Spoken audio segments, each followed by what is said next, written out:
எல்லாருக்கும் வணக்கம். இந்த நாள் இனிய நாளாக உங்களுக்கு அமைகிறதுக்கு என்னோட மனமார்ந்த வாழ்த்துக்களை தெரிவிச்சுக்கிறேன்.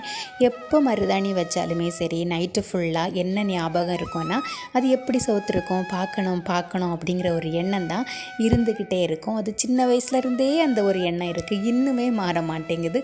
நீங்களும் என்ன மாதிரி இருக்கீங்கன்னா மறக்காமல் கமெண்டில் சொல்லுங்கள். நெக்ஸ்ட் டே எழுந்திரிச்சு மருதாணியை செவுத்தது பார்த்ததுக்கப்புறம் தான் மனசுக்குள்ளே ஒரு நிம்மதி.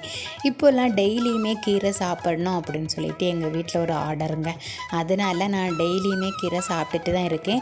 பொரியல் பண்ணி சாப்பிட்டா என்னமோ பிடிக்க மாட்டேங்குது. அதனால் நான் என்ன பண்ணுவேன்னா, கீரையில் தண்ணியை ஊற்றி அதுக்கு கூட 2-3 சின்ன வெங்காயம், அப்புறமா கொஞ்சம் ஜீரகம், இதெல்லாத்தையுமே போட்டு நல்லா கொதிக்க விட்டுருவேன். கொதிக்க விட்டுட்டு அதுக்கப்புறமா அந்த தண்ணியை வடித்து நான் குடிச்சிட்ருக்கேன். இப்படி குடிக்கும்போது சூப்பராக இருக்குங்க. அந்த பொரியல் பண்ணி சாப்பிட்றத விட எனக்கு இந்த மெத்தட் வந்துட்டு பிடிச்சிருக்கு. இப்படி நான் குடிக்கும்போது தண்ணியும் குடித்தது மாதிரி ஆயிடும்ல. ஸோ இது வந்துட்டு 2 in 1 எனக்கு மாறிடுச்சுது. நீங்களும் இது மாதிரி ட்ரை பண்ணி பாருங்கள்.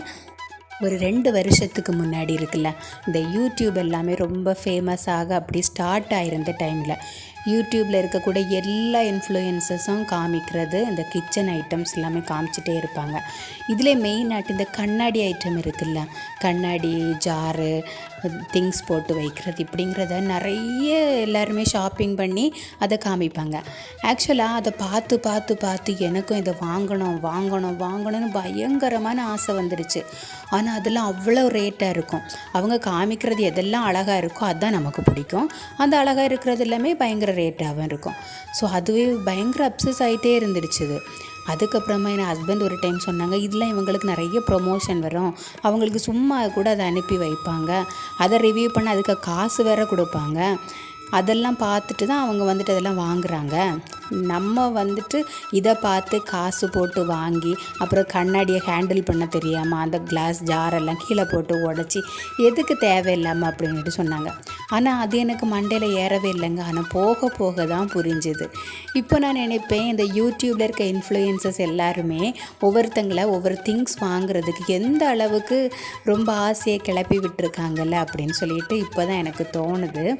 அது மட்டும் இல்லாமல் பியூட்டி ப்ராடக்ட்ஸு, அந்த டைம்லலாம் ஃபேஸ் வாஷ் தான் பெஸ்ட் அப்படின்னு நினச்சிட்டு நானுமே நிறைய ஃபேஸ் வாஷ் எல்லாமே வாங்கி வச்சுருந்தேன்.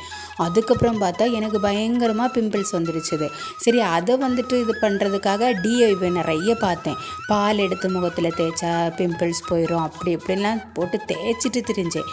அதுக்கப்புறம் அது கம்மி ஆகவே இல்லை. அப்புறமா நான் என்ன சோப்பு போட்டு குளிக்கிறேனோ அதே சோப்பை 2 டைம், மார்னிங் ஒரு டைம், ஈவினிங் ஒரு டைம்னு ஃபேஸ் வாஷ் பண்ணேன். எல்லா பிம்பிள்ஸுமே போயிடுச்சுதுங்க. இதை மாதிரி எல்லாத்தையுமே நம்பி நம்ம ஏமாந்து வாங்கிடக்கூடாதுன்னு நான் அதுக்கப்புறம் தான் அதை வந்துட்டு புரிஞ்சுக்கிட்டேன். ஒரு ஊரில் ஒரு குட்டி பையன் இருந்திருக்காங்க. அவனுக்கு வந்துட்டு நல்ல கடவுள் நம்பிக்கை உண்டு. அப்போ ஒரு நாள் ப்ரேயர் பண்ணும்போது கடவுள்கிட்ட கேட்டானா, நீங்கள் எப்போவுமே என் கூட இருப்பீங்களா அப்படின்னு கேட்டிருக்கான். உடனே கடவுள் சொன்னார், ஆமாம் கண்டிப்பாக உன் கூட இருப்பேன் அப்படின்னு சொல்லியிருக்காரு.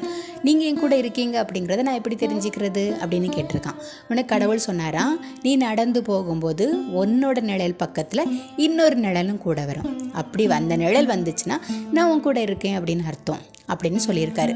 அதே மாதிரி அவர் சொன்ன மாதிரியே அவன் எப்போல்லாம் நடந்து போகிறானோ அவனோட நிழல் பக்கத்தில் இன்னொரு நிழல் இருக்கும். அப்போ அவனை நம்பிட்டே இருந்தான், கடவுள் என் கூட தான் இருக்காருன்னு.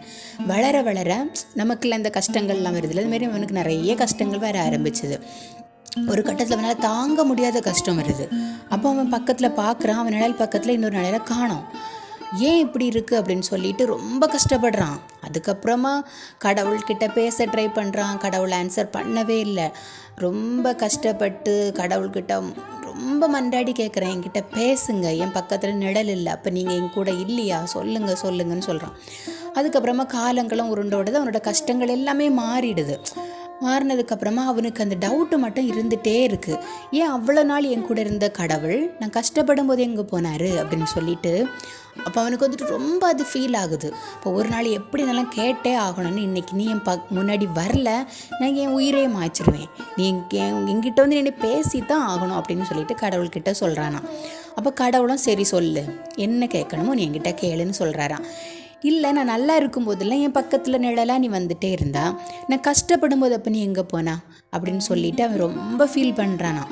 கடவுள் வந்துட்டு அதை கேட்டுட்டு சிரிக்கிறாராம். அது என்னன்னு தெரியலைங்க. எவ்வளோதான் சமைச்சாலும் சரி, பொரியல் எல்லாமே வீட்டில் எல்லாருக்கும் கொடுத்துட்டு கடைசி கொஞ்சம் தான் எடுத்து சாப்பிட்றதுக்கு மனசு வருது. அவங்களுக்கு எல்லாமே எடுத்து வைக்க தோணுது. ஆனால் இந்த ஹேபிட்டை கண்டிப்பாக நான் மாற்றணும். எப்போ லஞ்சு சாப்பிட்டாலுமே நான் ஒரு சின்ன துண்டு சர்க்கரை சாப்பிடுவேங்க. இது சாப்பிடும்போது என்ன ஆகுதுன்னா, நிறைய உமிழ்நீர் நமக்கு செக்ரேட் ஆகுமா, அது வந்துட்டு டைஜஷனுக்கு ரொம்பவே ஹெல்ப் பண்ணும். ஸோ உங்களுக்கு டைஜஷன் ப்ராப்ளம் ஏதாவது கொஞ்சம் இருக்குது அப்படின்னா இதை ட்ரை பண்ணுங்கள். நைட் டின்னருக்கு ஹஸ்பண்ட் வந்துட்டு இலை அடை தான் வாங்கிட்டு வந்திருந்தாங்க. நான் இது வரைக்கும் சாப்பிட்டதே இல்லைங்க. இதுதான் ஃபர்ஸ்ட் டைம் சாப்பிட்றேன். வெளியே எல்லாமே டேஸ்ட் எல்லாம் இல்லாமல் இருந்துச்சு. உள்ளே வந்துட்டு பூரணம் வச்சுருந்தாங்க. ரொம்பவே டேஸ்ட்டாக இருந்துச்சு. நைட்டுக்கு அதுதான் எங்களுக்கு டின்னர் அன்னைக்கு. என்னோடய லைஃப்பில் நடந்த ஒரு நாள் சின்ன விலாக் தான் இது. ரொம்பவே சிம்பிளான விலாக் தாங்க. ரொம்ப பெருசெல்லாம் இருக்காது, ரொம்பவே சிம்பிளாக இருக்கும். இது உங்களுக்கு பிடிச்சிருந்துச்சுன்னா மறக்காமல் லைக் பண்ணிவிட்டு சேனலை சப்ஸ்கிரைப் பண்ணுங்கள். நன்றி, பாய்.